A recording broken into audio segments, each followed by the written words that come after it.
Kami di sini dengan saya Arif Munandar Dan saya Yusril Putra Marit. Saat ini kami sedang berada di Desa Sungai Limau, Kabupaten Siak, Kecamatan Dayun. Yang mana posisi kami saat ini adalah di perkebunan kelapa sawit dengan tanaman pohon akasia dan juga lebah, budidaya lebah. Di sini kami akan menjelaskan pada video berikut ini.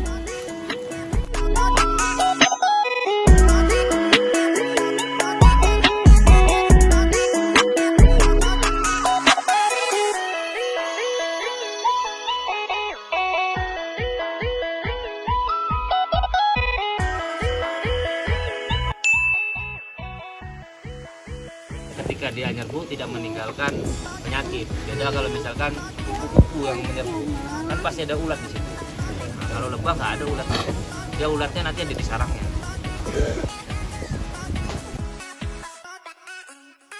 Seperti beruang, itu kan penyakit juga ini. Beruang datang kemarin, Nah, dia ngambil badannya, beruang, seru, yang punya Lampung tuh, nah itu kan pengganggu juga. Terus kalau untuk hama-hama kecilnya itu kan seperti ini rata pernah kami panen dapatnya hampir 1,5 ton. Itu kan lebah itu fasenya itu ada beberapa. Pertama kan dia telur. Ketika dia jadi telur itu umurnya sekitar 2-3 hari menetas menjadi larva. Nah, nanti setelah larva itu umur 3 hari, nah itu baru nanti dia punya jenis kelamin.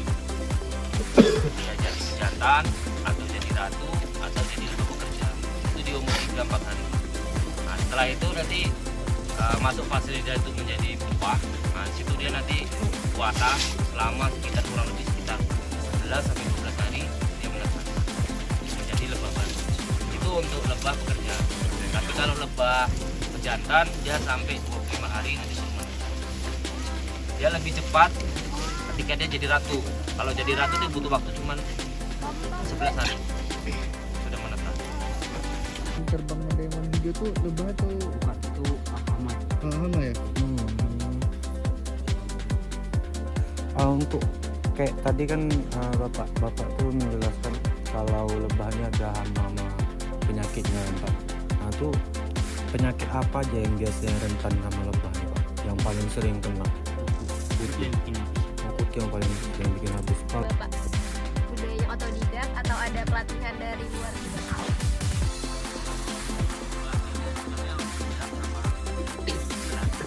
Kalau pelatihan dari pemerintah atau sekolah dulu dari sekolah belum ada pelatihan.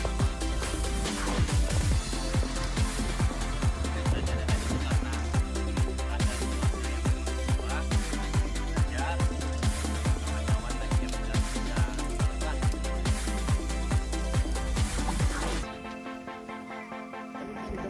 Ada yang semprot, ada yang Untuk budidaya strip dia. budidaya lebah sama kelapa sawit pohon akasia ini sebenarnya tergolong susah atau enggak sebenarnya? Apa ini? Lebih. Iya. Kayak budidaya kita dari biaya perawatan Ya, ini perawatannya. lebih besar kan mahal kan pertama kan. Biasanya kita dengan sampai 100. Berapa gitu? Ini kan bekas telurnya semua nih yang udah jadi larva ini kan. Udah jadi apa pupa. Ya kalau koloninya apa ratunya bagus ya kayak gini. Tetap dia ada lubang tapi lebih banyak yang terisi. Tapi kalau misalkan kita jumpakan ada ratu yang udah nggak bagus itu satu lubang tuh bisa 2-3 telur diletak. Ini kalau telur apa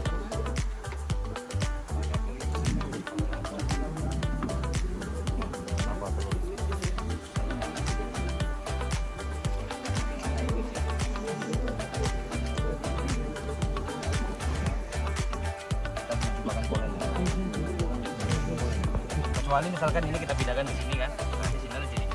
Cuman nanti di sini kita kasih konsol pun bakal diisi lagi seperti ini. Nah makanya yang udah terisi polen ini jangan kita pindah-pindah, tetap aja di sini kita letak. Nanti kalau udah penuh Misalkan kita nggak memerlukan, ini kita ganti sarang baru. Polen itu kita buang kan, karena kan polen ini sebenarnya kami belum bisa produksi. Kalau memproduksi polen itu dia bukan ini yang kita ambil. Kalau kayak gini udah susah kita ngambilnya karena dia udah campur lilin ya. Ini ngambilnya udah susah. Ya kalau misalkan kita mau ngambil polennya di depan sini pintunya, nanti kita pasang sekat. Polen trap namanya. Tempatnya nanti sendiri di sini. Kita letak pagi kan sebelum jam 6 kita letak, tapi jam 10 atau jam 11 itu kita panen. Dan jemur sampai jam 2. Anak ratu tadi Pak. Ini dia ratu masih perawan gitu, belum bertelur.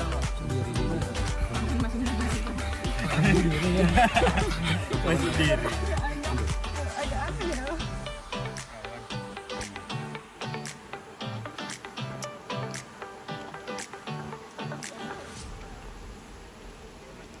Sempurna dulu.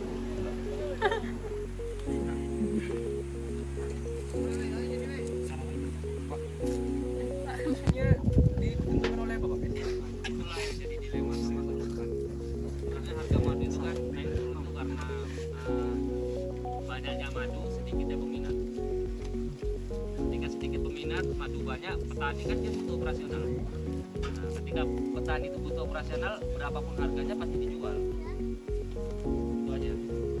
Pengaruhnya di situ karena mungkin pemerintahan kita ini untuk madu belum ikut-ikutan. Jadi mungkin barang dari luar itu masih masuk, terus madu kita di sini belum dikenalkan sama budaya-budaya yang lain yang memang ada hasil madu dari sana. Jadi masih tertulak.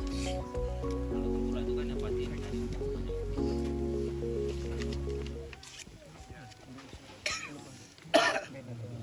Artinya regulasi pemerintah itu belum sampai kemari. Artinya kalau pemerintah misalnya ingin meningkatkan pendapatan masyarakat, salah satunya misalnya dengan pembudidayaan. Saya baca kemarin di buku koran ya Pak Petri dan Bupati yang apa itu keliling-keliling gitu. Wah ini bagus nih bagus, cuman sampai ke dia aja bagus-bagus. Anak buahnya juga belakang bodoh, wah bagus, cuma sampai ke bagus. kalau penghasilan kita di Riau ini untuk satu bulannya mungkin 2 sampai 300 ton dapat. Seluruh kami peternak madu di Riau ini sekitar 200-300 ton dapat. Teman kita ada satu bulan itu bisa tembus sekitar 60 ton. Itu satu peternak itu. Itu satu CPO berapa isinya kira-kira? Satu truk CPO 30 ton. Berarti kan bisa 10 truk CPO itu bisa dihasilkan. Dalam seharusnya kan pemerintah bisa membantu dengan cara mungkin bekerja sama dengan ya industri jamu ya Pak. Ya kayak di situ muncul atau jamu-jamu yang lain kami ini. Jadi pemerintah memfasilitasi. Nah, jangan menghubungkan orang-orang peternak lebah begini loh. Standar kriteria yang diminta oleh perusahaan. Dan sebabnya pemerintah akan memberikan pelatihan supaya kualitas mutu madunya sesuai dengan yang diminta oleh buyer pembeli. Nah ini kan di situ pemerintah berperanan sebagai regulator. Cuma kita kan nggak jelas pula ngapain dari situ sebenarnya dulu. Sampai kalau bayangkan saya kalau sampai level provinsi Riau dia bisa menghasilkan 300 ton. Bayangkan itu setara dengan 10 truk CPO besar-besar itu. Jadi memang itu pula apanya yang jadi peternak sudah berusaha semaksimal mungkin. Ini kan salah satu bentuk diversifikasi sumber pendapatan PRI ya. Misalnya PRI kan punya fangsanya, punya kebun sawit ya. Nah di samping dari sumber pendapatan kebun sawit, nah juga tambahan pendapatan lain. Jangan-jangan mungkin ini bisa memberikan